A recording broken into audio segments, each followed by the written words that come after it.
This is how I feel. I'm upset, but then when Matthew confronts them, then I'm still reeling from it. I'm not doing this to try to make a name. I just like the way it feels on it, the way it looks on me.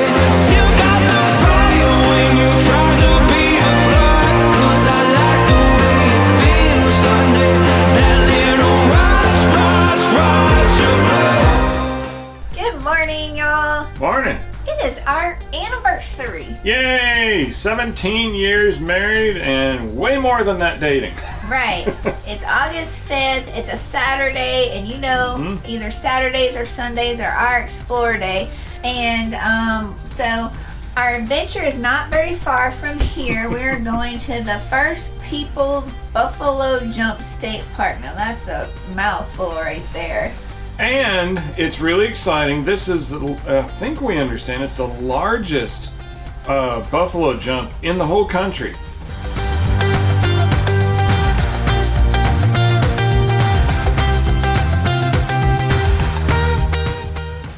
That's the visitor center. You go in and pay. If you're a non-Montana resident, then you have to pay $8, but it gives you access to all the state parks in the area for one day. All right, y'all, it's a loop. You can go left or right, and I think Matthew wants to go right. All right, y'all, that's the visitor center down there. And by going right, you get the elevation first. Which is what we need. Yes. And there's no Sims on this trail that eat your arms up. We would advise bringing bug spray. Yes, which we did not. All right, y'all, it's a gate, but we literally just talked to the rangers and they said we can be up here, so we're going around. Oh, limbo time. All right, maybe not limbo. All right, y'all, this is a parking area. If you don't want to walk up here, you can drive up here. So if you're not physically able to do the hike, then you can park up here, and then I think it's just a short walk, which we'll walk that way to the cliff. But the basics of a buffalo jump is, in each tribe you'd have the buffalo runners. Who were they? They were between 12 and 16 years old. And it would be a young man who had good hand-eye coordination, who could sustain himself and focus on the mission. What was the mission? They would go out to the plains and they would observe the buffalo.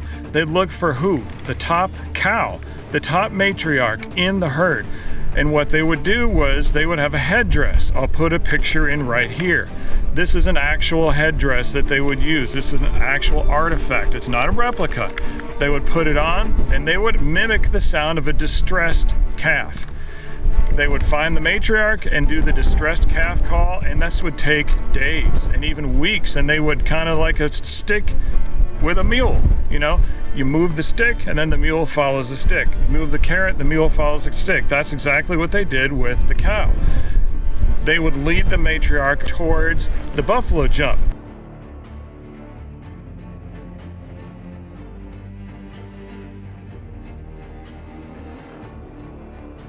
I don't know how far they had to go. If it was miles, I have no idea. That I don't know.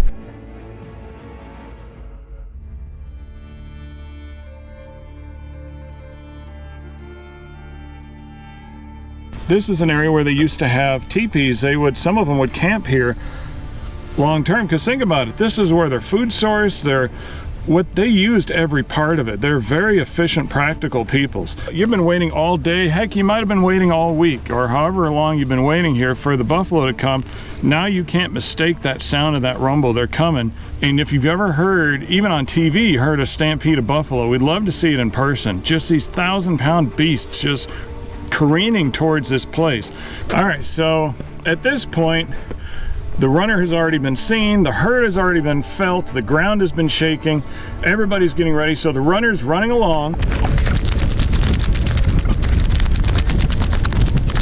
So right now the runner's running along. So the runner has gotten the herd to go this way, and they're going ahead of the herd towards the cliff themselves, and the buffalo which are not completely dumb animals, they see that the edge is coming, right? They see there's a cliff. I mean, every animal in the world except maybe lemmings doesn't want to jump off a cliff. But when you weigh that much and you're running that fast, sorry, you don't get disc brakes. You're gonna go over the cliff.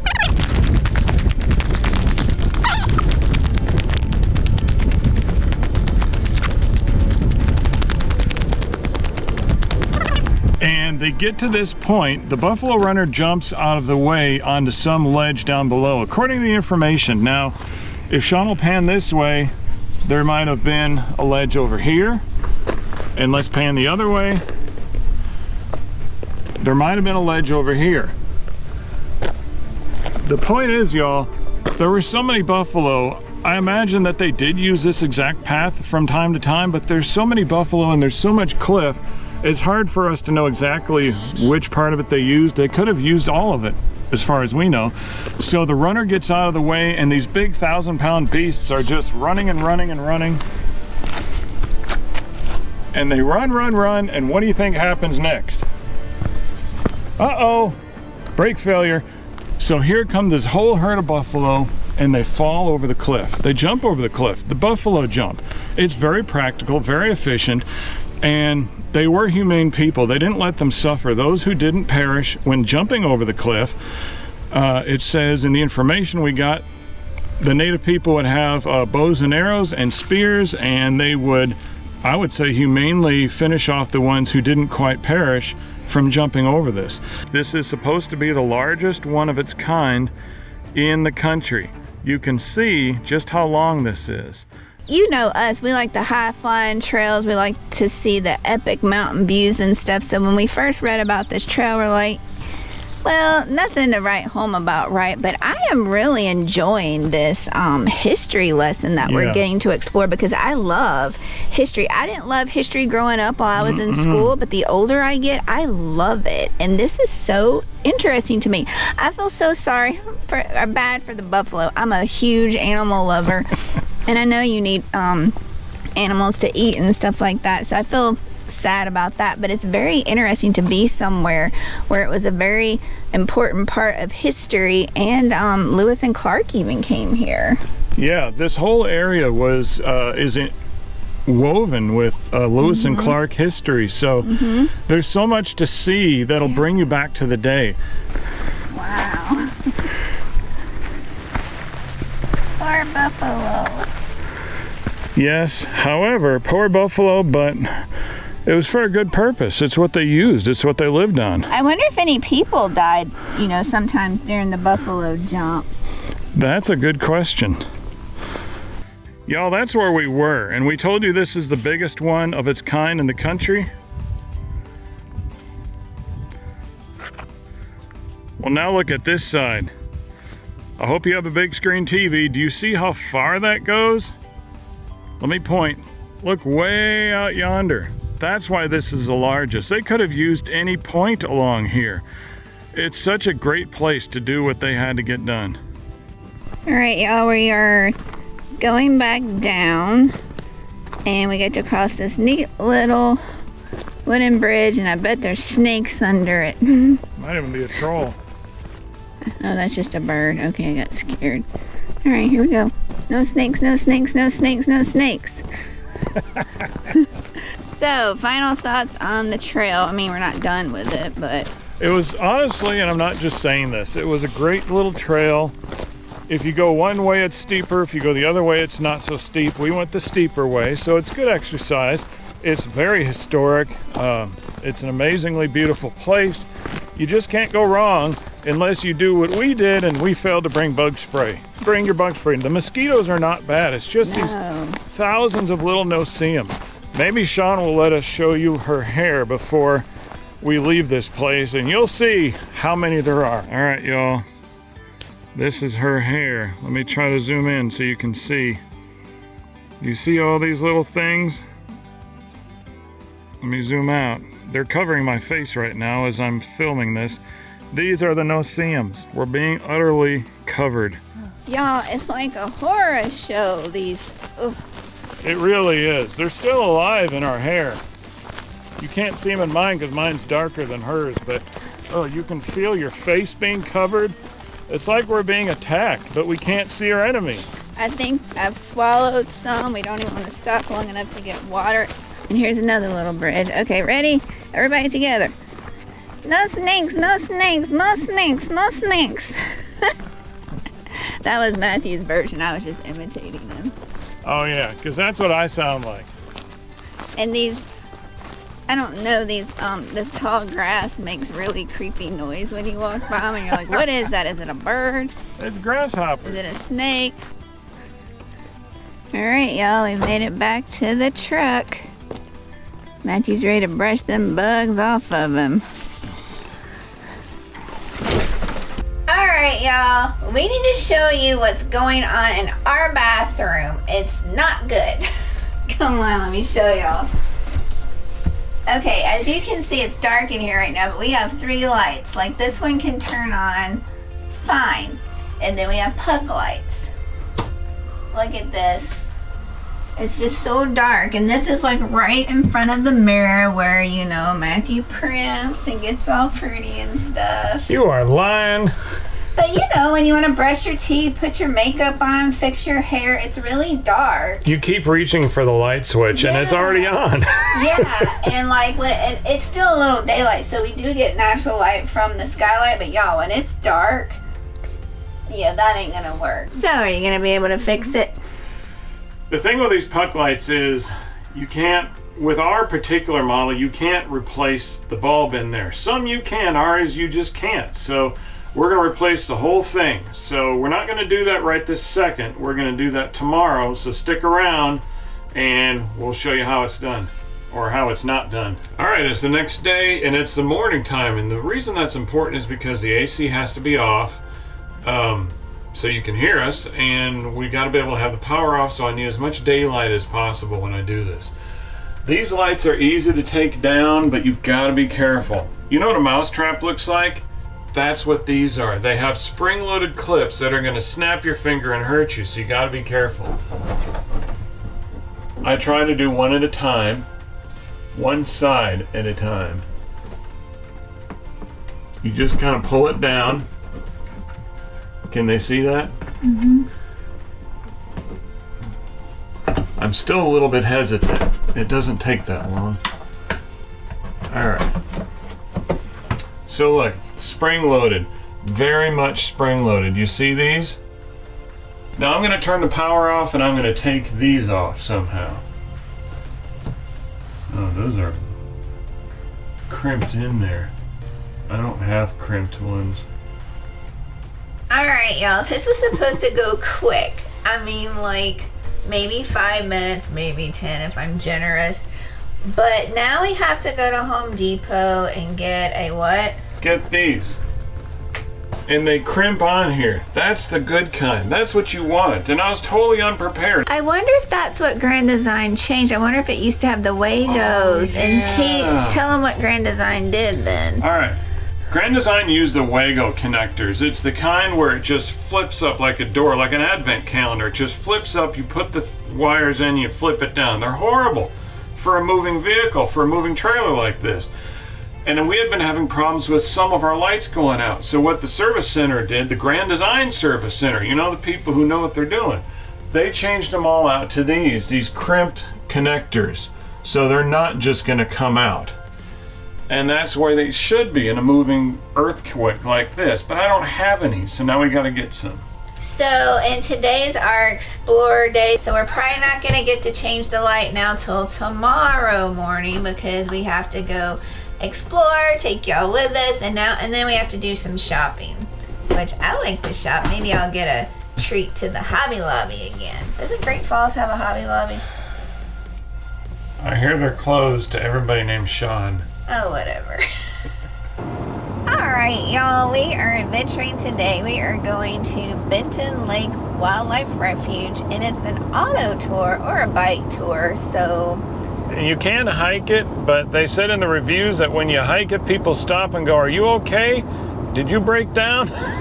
So I guess we'll just drive it because we like driving. Yeah, and I think if you hiked it, it's 13 miles. I think it might be a complete loop. All right, y'all, we're starting the wildlife loop. Yay! We'll let you know if we see anything. Right.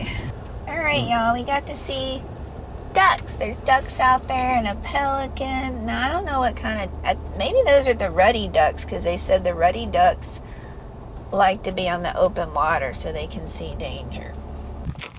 The temperature's really nice out here. It really is. You gonna wade through that? So am I wading through this?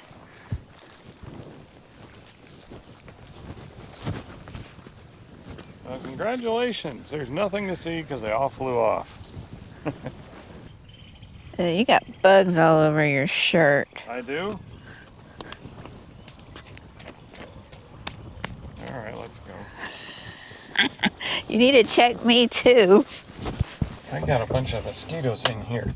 Oh no. Y'all don't get out. Misery! Stay in your truck.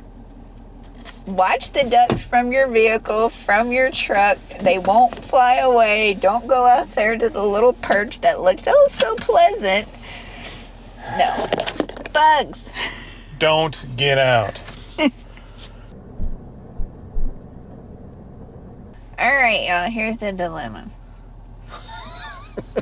We said don't get out of the truck, don't do it, just sit in the truck. But they have a boardwalk that goes to the middle of this marsh. You can't drive on it. So you're going to be surrounded by mosquitoes. Tons of mosquitoes. We just went out for like 10 seconds and we got mosquito covered. And now this one wants to go walking out in the middle of the marsh. What would y'all do? All right, y'all, we made it out of the truck. My goal is to make it to the end. And y'all are going with us. Except guess what? Y'all don't get eat by the bugs.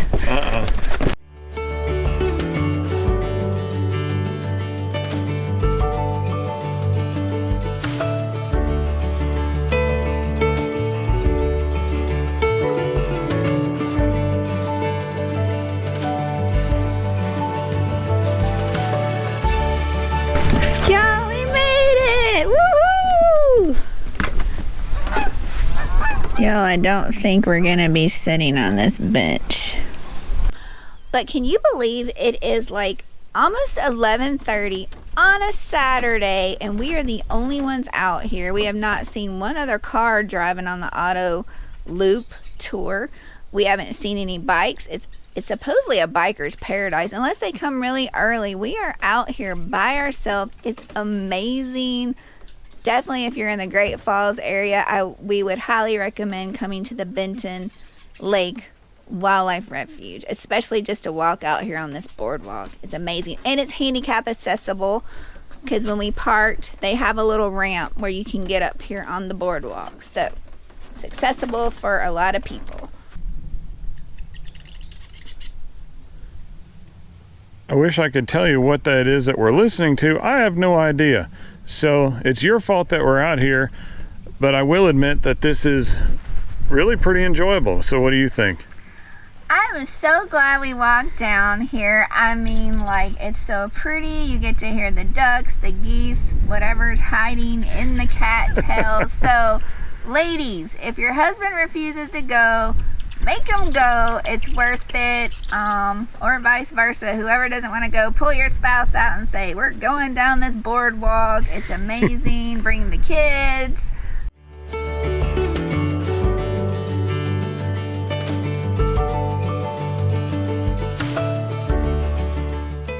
Do y'all remember when we went to, was it Big Spring State Park? Giant Springs? Giant Springs. Yeah.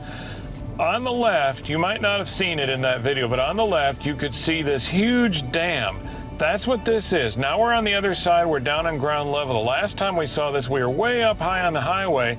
Now we're down at water level, at river level. All right, y'all. It is called the Black Eagle Memorial Island. And we'll show you the falls in a minute. You can see a little bit of them over there. It might be too heavy. Oh, no. What is this supposed to be?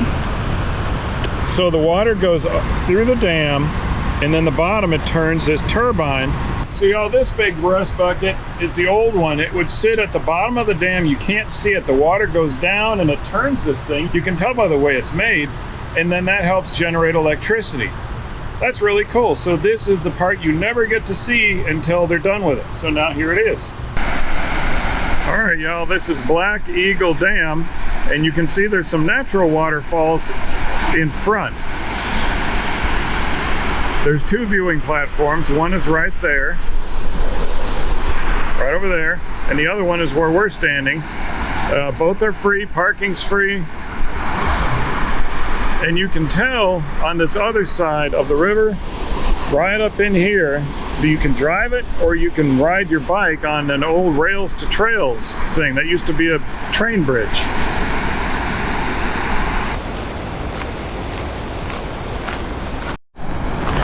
All right, y'all, behind us is, I believe that's the power plant down there. And this is the water coming from the power plant. This is not the water coming from the waterfall. And on our right side, through those bushes over there, is the water coming from the waterfall. When the two meet, let's see what happens. All right, that is not water you want to be in, y'all. Look at that. Two rapidly moving bodies of water. All right, y'all, here's another vantage point of what we just saw where the two waters meet each other. I guess they're going at different speeds. It appears as though the water coming from the power plant is going a mite bit faster than the water coming from the waterfalls. But whatever the case is, there they are meeting for the first time. Alright, y'all, it's a deer family. We're like in the middle of the city, and it's a mama and her babies, and she has two. There they are. You're okay.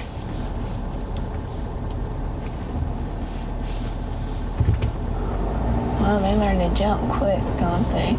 There they go. Naturally, I want to relax, which means time to do the honey-do list. So, you know how it goes.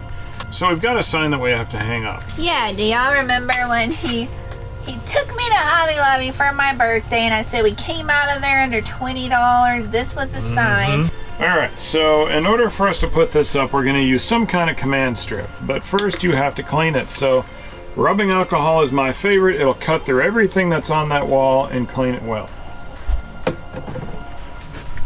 I'm just going to clean the whole thing. Ooh, that's strong stuff. My goodness. So, well, before I destroy the package, she talked me into Velcro. I'm not a huge fan of the Velcro because we've tried it before and stuff and it just didn't work. But maybe this will. So, it's supposed to be able to hold 10 pounds. This thing doesn't weigh 1 or 2. So, alright, in order to put the Velcro on here and here, what do you think is thicker than the Velcro? This little metal picture hanger right here.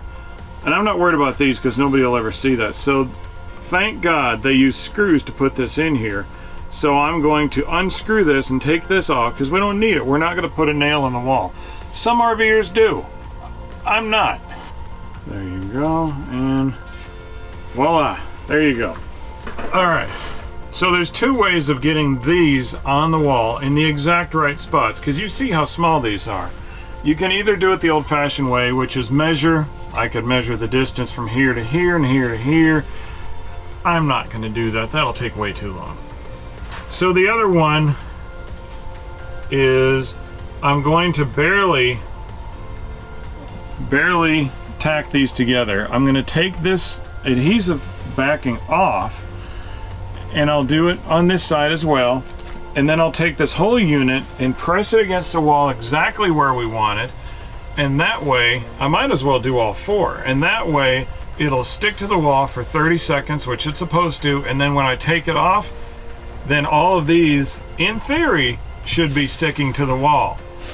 If not, oops, my bad, but I don't want to have to measure all this because I'll probably get that wrong too. So let's just see. All right, before this touches the wall, It's gonna go all the way up. here, Yep. that's where you want it? Yeah, and as far over towards the cabinet as possible. Well, it's already touching. You weren't. No, it's not even touching. Oh, well, there they go.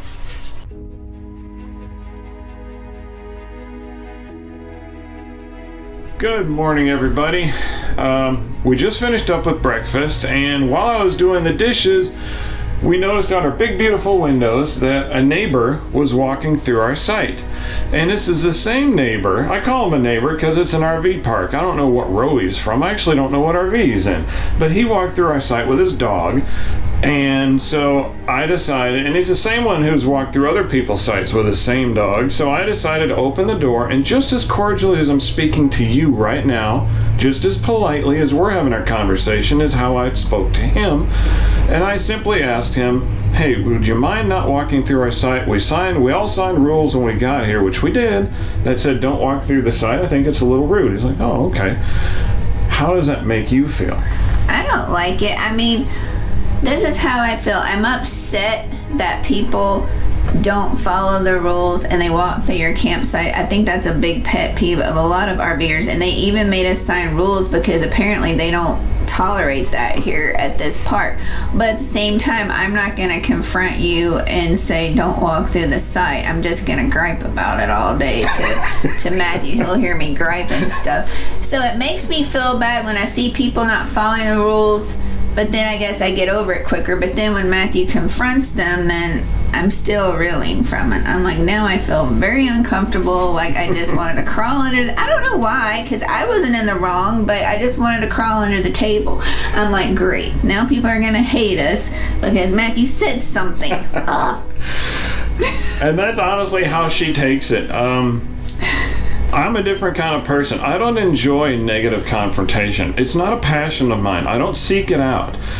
And as a Christian, I know I have to be filled with love and kindness and grace, which grace means unwarranted favor, all of that kind of stuff. And I'm not perfect. You might catch me on a bad day, but usually I really am pretty good about being cordial. And so I was to him. There's no reason not to be.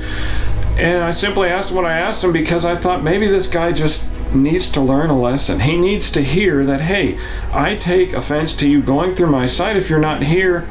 And I didn't tell him this, but I take offense to it if you're going through my site, but you're not here to see us. You don't want to talk to us. You don't want to show your dog off to us, get to know us better. That'd be fine. I'd welcome that. Maybe not while we're doing breakfast dishes, but that would be good. But he doesn't do that. He just kind of just meanders through everybody's site. And he's done it to our other neighbor too, so who has a dog. If you don't say something, you can't expect it to get better. So why are we recording this uncomfortable thought about how we deal with this as to what happened? Because we want you to be in on real life. This is real life. It's what people do. Might we do something that might be rude once in a while? I hope not. It's possible, but I would certainly hope somebody would tell me, hey, I think that's rude and here's why, and then we can make sure we don't do it again. All right, so we're putting it out there, and Matthew might regret it. I don't know. But leave us a comment how you would have handled it. Are you more like me? Are you more like Matthew? Or are you like, what is the big deal? Throw it out there. We're asking. Leave us a comment. Yeah. No, it doesn't matter what your opinion is. We're asking your honest opinion. So give it to us. We're big boys and girls. We can take it. Especially, and then if you're of the mindset, well, it really doesn't matter, you know. But what if the RV park says it matters and you have to sign rules because they don't want you to do it? All right, y'all. You're going up to the bedroom to see if the sign is still there that we hung. Yes, girl, Matthew hung it. All right, we couldn't wait. I know we should have waited so y'all could see us hang it up. We just wanted to put it up, so we did. Come over here and show them what it looks like. Here it is. Okay. Now, Sean wanted it a little bit higher. Like right here, this gap shouldn't be there. And honestly, that was a mistake on my part because I wasn't... You remember I had the Velcro stuck to the back of the sign, and then I had the Velcro that should stick to the wall also on the back of the sign, so they would all plaster in the right spot. I think it was rather creative on my part, if I do say so myself, but I didn't apply it very well because as soon as I'm like, all right, now where do you want it? Oh, darn, it's stuck to the wall. So it's like, here it goes.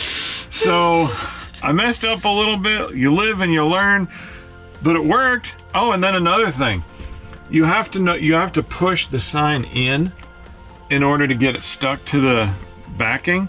It was making this creaking noise, like I'm like, oh no, I thought the sign was breaking. I didn't even think about the wall. I thought the sign was breaking. I'm like, you're breaking the sign. And then So then I said, no, it's just the Velcro. This Velcro is different than Velcro in days of yesteryear, where it's like you got a fuzzy side and a plastic side and they stick together. No, this is a plastic side and a plastic side. They're both plastic loops. When you stick them together, it sounds like something's breaking, but it's not.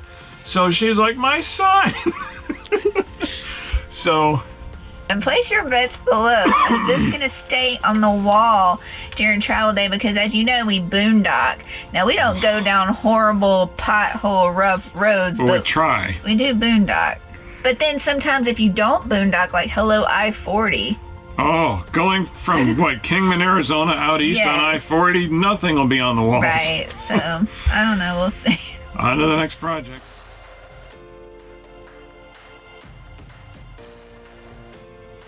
Alright, y'all, he's going to turn our battery off. Let's wait for everything to just go black. There it goes. This is the old light. We'll just put that in the shower. Now I just tuck it back up in here. Start with one side. You see one side's tucked in, and now the other side.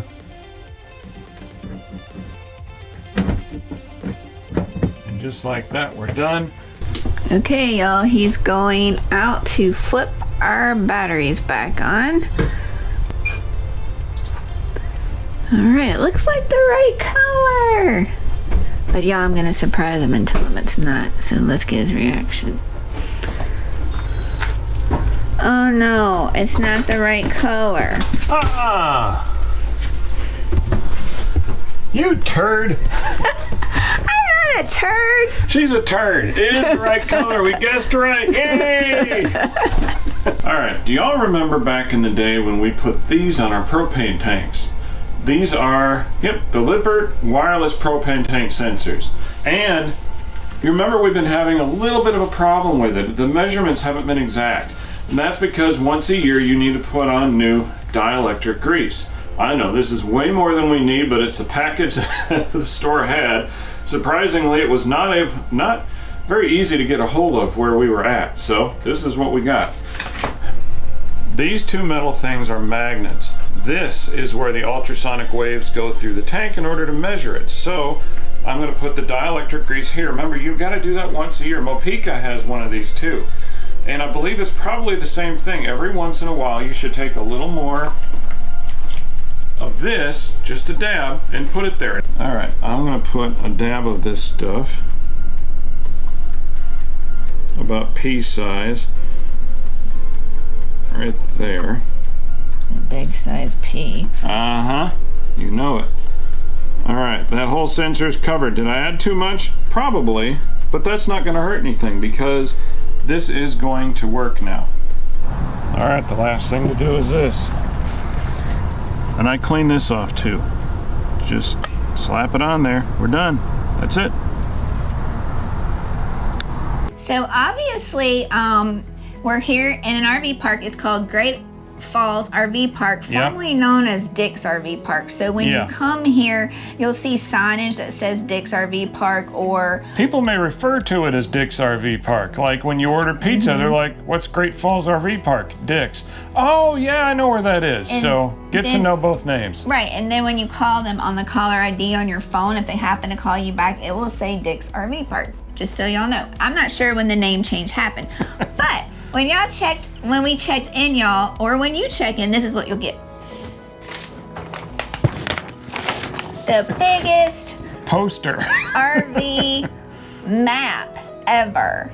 I mean, have y'all had one that's like bigger than this? It's so funny because we're like on the last row, so we get to see everybody that comes in, and you'll see them, and either who's ever driving's holding it or the passengers, and you just see them holding up their big map trying to find their space or whatever. It's funny. It's effective, but it's pretty funny it's to really watch huge, them. but they give you information in here as well.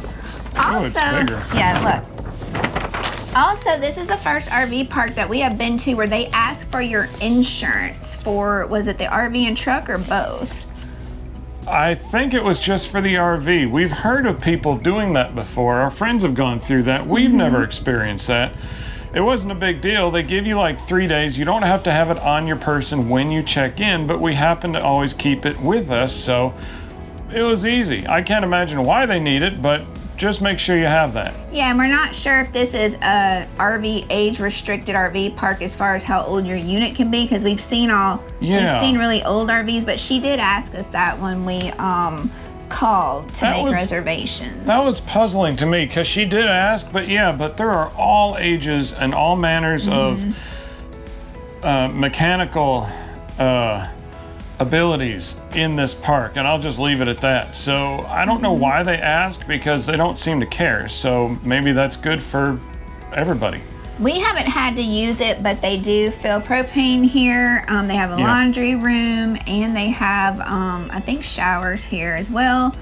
Yeah, and it's fenced all the way around except for where you come in. They have 2 entrances, and you get serenaded every Friday and Saturday night. Let's tell them about that. There's I don't know what the name of it is. There's a bar down the road, and they have concerts. And the first night we were here, we heard it loud and clear, and Matthew's like, what did we get ourselves into? Because we thought it was going to be a nightly thing. I thought, why are we here? And then we went on their website, and it's Friday and Saturday night, but we really only heard it that first night. I mean, if you're outside and you try to put your ear, you might could hear it, but for some reason that first night it was really bad, but other than that it wasn't disturbing. So we're getting booted out here of the RV park, and we're going to try to boondock. So y'all are gonna have to stay tuned and see where we wound up boondocking. If we're gonna find cooler temperatures, or are we going right back into an RV park? I'm pretty excited. I'm not going to reveal what we're doing, pretty much because we don't know exactly what we're doing yet, but I'm pretty excited about the part of the country we're going to. I don't think anybody's going to have guessed where we're headed, so hopefully this is fun.